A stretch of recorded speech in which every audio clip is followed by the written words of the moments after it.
नमस्कार मित्रांनो, very good morning. Welcome to this our English video. Friends, आपण याच्या अगोदर ग्रामरचे व्हिडिओ तयार केलेले आहेत. तुम्ही ते पाहिलेले आहेत. लॅटिन्सचे व्हिडिओ केलेले आहेत, मी ते पाहिलेले आहेत. Now we are going to make the video on the first section. Okay, first clause of the new syllabus is 1.1 An Astrologer's Day. It is written by the great writer R.K. Narayan. Now this lesson has been divided into two parts by me. Okay, me two parts केले आहे. पुस्तकात two parts नाही मी केले आहे for your own good and better understanding. मग आता कुठल्याही lesson आपल्या संबंधासाठी आपल्याला त्या लेसनचे कॅरेक्टर्स, त्या लेसनचं प्लेस, त्या लेसनची थीम आणि त्या लेसनचे जे काय असेल ड्युरेशन हे आपल्याला माहिती पाहिजे. मग आता आपल्या या लेसन समजून घेताना कॅरेक्टर्स महत्वाचं आहे, ते आपल्याला समजून घ्यायचं आहे. याच्यामध्ये दोन कॅरेक्टर आहेत. फर्स्ट आहे अन ॲस्ट्रॉलॉजर, ज्योतिषी, अँड अ स्ट्रेंजर, एक अनोखी व्यक्ती. तर नाव काय आहे हे तुम्हाला हळूहळू कळेलच. नंतर part 1 is about his profession. या ॲस्ट्रॉलॉजरचं किंवा ज्योतिषीचं प्रोफेशन काय आहे? ऑफकोर्स ज्योतिष सांगणं आहे, लोकांचं भविष्य होतो. He test the future of the people by just examining the palm of the people. मग आता हे ॲस्ट्रॉलॉजीचं काम करताना विच टूल्स किंवा इक्विपमेंट्स ही यूज. ना इक्विपमेंट्स, अपीरन्स, त्याचा अपीरन्स कसं असेल, वर्किंग प्लेस, तू कुठे काम करत असेल, and tactics of the astrologer. या चार गोष्टी आपण पार्ट 1 मध्ये आपल्याला माहित होणार आहे किंवा आपल्याला माहिती पाहिजे. Again I repeat, equipments of the astrologer, appearance of the astrologer, working place of the astrologer, and tactics of astrologer. तर मला ते या पार्ट 1 मध्ये समजून घ्यायचं आहे. Now let's begin the lesson. Now see, punctually at midday he opened his bag and spread out his professional equipments. See, मी तुम्हाला बोललो होतो की आपल्याला या पार्ट 1 मध्ये इक्विपमेंट्स पाहिजे आहेत की तो कोणते इक्विपमेंट्स यूज करतो. Which consisted of dozen of cowrie shells, म्हणजे आपण ज्याला कवड्या म्हणतो ते कवड्या.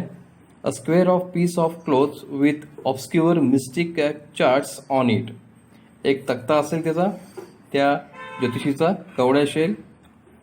अ नोटबुक, एक वही असणार त्याची. And a bundle of palmyra writing, जसं आपल्या तर हातामध्ये काय असेल शिराश असतात, त्याचे काय काय लिहिलं असतं, कुठली रेष काय असते, आपल्या याच्याबद्दल सर्व याच्या रायटिंगमध्ये ते जो सर्व हे साहित्य असतं. So he has 4 equipments: cowrie shell, square piece of cloth with obscure mystic chart, notebook आणि बंडल ऑफ पामरा रायटिंग. आता हे झालं त्याचा इक्विपमेंट. नाव हिज अपीरन्स, तो दिसतो कसा. His forehead was represent with sacred ash and vermilion and his eyes spark with a sharp abnormal gleam which was really an outcome of a continual searching look for customers, but which his simple client took to be a prophetic light and felt comforted. Now त्याचा जो बघा पेहराव असतो तो generally त्याच्या कपाळावरती त्याने राख वगैरे लावली असेल, लाल गंध लावला असेल, कवड्या असतील गळ्यामध्ये, काही माळ असेल. मग आपण याच्यात पाहू शकतो हा आहे ॲस्ट्रॉलॉजर, हा त्याचा appearance. Okay, now in the very first paragraph we have seen equipments and his appearance. The power of his eyes was considered enhanced by their position placed as they were between the painted forehead and a dark whiskers, the misha, which streamed down his cheeks. Even a half-wit eyes and sparkle in such a setting to crown the effect. He wound a saffron-colored turban around his head. Turban म्हणजे पगडी. एक भगव्या रंगाचं जे कसं पगडी त्याच्या डोक्याला गोंडाळलेली असते. आणि गंध लावला असतो कपाळाला, अशा प्रकारे त्याचा ॲपिरन्स असतो, देखावा असतो आणि तो आपल्याला अट्रॅक्ट करतो. दिस कलर स्कीम, आता ही स्कीम जी आहेत नेवर फेल्ड, कधीही फेल जात नाही, तो बरोबर कस्टमरला अट्रॅक्ट करतो. People were attracted to him as bees are attracted to the cosmos or dahlia stalk. जसं मधमाशा जे असेल एखाद्या फ्लावर्सला कडे आकर्षित होतात, त्याप्रमाणे कस्टमर तिकडे त्याचा पेहरा बघून आकर्षित होतात. He sat under the bough of spreading tamarind tree which flank a path running through the town hall park. आता त्या एका शहराच्या टाउन हॉल पार्कमध्ये टॅमरिन ट्री खाली त्याचं ते वर्किंग प्लेस आहे. It was remarkable place in many ways, ते खूपच महत्त्वाचं किंवा वैशिष्ट्यपूर्ण प्लेस आहे, कारण कुठलाही ज्योतिषी जेव्हा ठिकाण निवडतो तर तो अतिशय उत्तम पैकी ठिकाण निवडतो, जिथं लोकांची जास्त गर्दी असेल तिथं तो ते ठिकाण निवडतो. A surging crowd was always moving up and down this narrow road from morning till night. अतिशय सकाळपासून तर रात्रीपर्यंत तिथं त्या लोकांची गर्दी असते, ये जा सुरू असते. आता अजून त्या ठिकाणी बघा पार्कमध्ये किंवा त्या ठिकाणी काय काय असतं पार्किंग त्या टाउन हॉल पार्कच्या आजूबाजूला. A variety of trades and occupations was represented all along its way. Medicine seller, seller of stolen hardware and junk, magicians and above all the auctioneer of cheap clothes. बघा त्या पार्कच्या आजूबाजूला त्या ज्योतिषासोबत कोणी medicine विकणारं होतं, आपण राहतो आयुर्वेदिक औषध विकणारा असतो, नंतर काहीजण चोरीचा माल विकतात ते सुद्धा असतात लोक तिथं, काहीजण जादूगिरी करतात, आणि महत्त्वाचं म्हणजे स्वस्तात कपडे विकणारा व्यक्तीसुद्धा त्या ठिकाणी असतोच. Who created enough din all day and attract the whole town.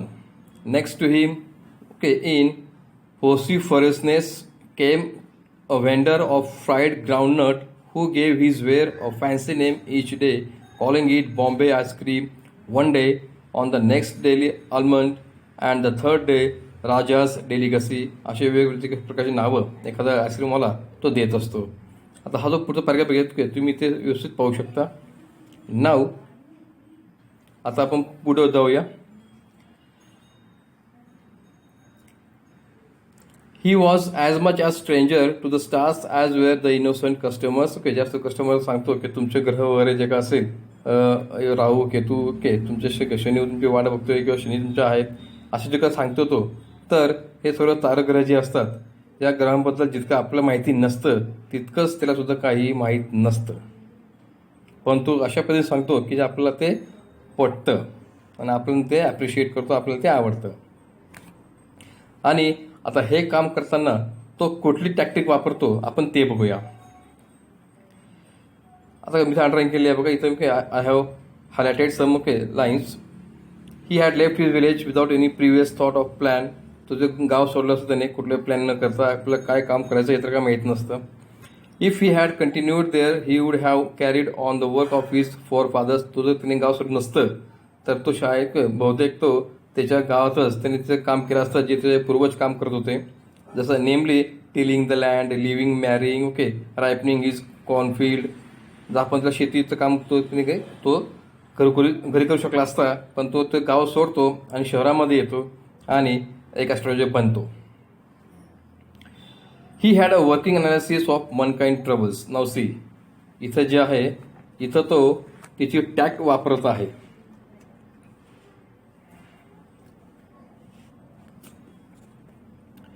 He had a working analysis of mankind troubles, marriage, money and the tangles of human ties. त्या व्यक्तीचं, त्या कस्टमरचं, त्या माणसाचं लग्न, पैसा आणि जे काय असतात मानवी गुंतागुंत जीवनातली त्याच्याबद्दल प्रत्येक माणूस हा त्रस्त असतो. Long practice had sharpen his perceptions. Perceptions म्हणजे अंडरस्टँडिंग. त्याची हे जे अंडरस्टँडिंग जे आहे की हे लोकांना नेमका प्रॉब्लेम कुठला असतो, ज्याला असतो प्रॉब्लेम तो व्यक्ती त्याच्याकडे येतो, बाकी कुठला व्यक्ती येत नाही. आणि प्रत्येक व्यक्तीला असंच वाटतं की आपलं मॅरेज किंवा जे काय असेल आपलं पैसा हा एक मोठा प्रॉब्लेम असतो, किंवा आपण जे काय असते संबंध इतरांशी चांगले नसतात, त्या काही अडचणी असतात लाईफमध्ये. Within 5 minutes he understood what was wrong. आणि काही 5-10 मिनिटातच त्याला समजतं की नेमकं आता या कस्टमरला कशाचा प्रॉब्लेम आहे आणि हा का आलेला आपल्याकडे. आता कुठला स्टोरेज हा काय फुकट काम करत नाही. ही चार्ज 3 pies पर क्वेश्चन. तो जे का असेल आपण तो 3 pies चार्ज करतो प्रत्येक जे का असेल त्या प्रश्नाला. He never open his mouth till the other had spoken for at least 10 minutes. That is the you can say tact. तो कधीही तो उघडत नाही, तो फक्त आधी ऐकून घेतो. म्हणजेच काय की he is a good listener. तो 10 मिनिटं त्या व्यक्तीचं ऐकून घेतो, आणि 10 मिनिटामध्ये कुठलाही व्यक्ती आपल्याला काय प्रॉब्लेम आहे, मग शारीरिक मानसिक एक असेल मॅरेज मनी वाचलेलं, तो त्यावर सर्व सांगतो. आणि ते सर्व ऐकून तो ॲस्ट्रॉलॉजर इतका हुशार होतो की तो बरोबर सांगणार की तुम्हाला काय अडचण आहे आणि हा अडचण कशामुळे आलेली आहे, तुमचा स्वभाव कसा आहे हे तो बरोबर हेरून घेतो. आणि त्या श्रूड वर्कने तो त्या कस्टमरला ताब्यात घेतो किंवा हिप्नोटाइज करून घेतो. Which provided him enough stuff for a dozen answers and advices when he told the person before him gazing at his palm. In many ways you are not getting the fullest result for your efforts. बस तुम्ही खूप प्रयत्न करत आहात पण तुम्हाला यश मिळत नाही. हा प्रॉब्लेम प्रत्येकाचा असतो. प्रत्येकाला वाटतं की आपल्याला काय ना काय आपण प्रयत्न करतो पण आपलं यश मिळत नाही. आणि अशी असतात फेल्युअर माणसं, तेच फक्त अशा लोकांकडे जातात, बाकी कोणीही जात नाही. ओके, मग असं तो त्या व्यक्तीबद्दल सांगतो आणि नंतर जे काय असेल तो त्या गोष्टीपासून येऊन पोहोचतो की जिथं कस्टमर सॅटिस्फाईड होतो. त्याचं भविष्य ऐकून त्यांना वाटतं की अरे आपण चांगले आहोत, आपण प्रयत्न करत आहोत, यश मिळत नाही, घरामध्ये भांडणी आहेत एक्सेट्रा एक्सेट्रा. या गोष्टी याला कसं काय माहिती पडल्या या ॲस्ट्रॉलॉजरला. पण त्या हेच ओके मुळात विसरतो की हेच त्या बोलण्यातून 10 मिनिटात त्यांनी त्याला सांगितलेलं असतं. दिस इज द फर्स्ट पार्ट. आणि सेकंड पार्ट जो आहे आपण तो नंतर बघूया. या फर्स्ट पार्टमध्ये महत्त्वाचं काय होतं तर equipments, appearance, working place and tactics of the astrologer. ठीक आहे. बाकीचं लेसन तुम्ही घरी वाचू शकता. आणि महत्त्वाचं म्हणजे या स्काय ब्ल्यू ओके जे आहे ग्राफ, त्यामध्ये काही इम्पॉर्टन्स दिलेले आहेत वर्ड्स. ते तुम्हाला वर्ड्स त्याचे मिनिंग नीट लक्षात ठेवायचे आहेत, वाचायचे आहेत. तर तुम्हाला एक्झामला हे जाणार आहे find out the word from passage. मागच्या वेळेस तुम्हाला हे शब्द जे का असेल हे तुम्हाला उपयोगी पडतात आणि आपल्याला ते लिहायला सोपं जातं. Okay, this is the part first. We will take the next second part in the next video. Till then stay at home, stay healthy and keep studying online.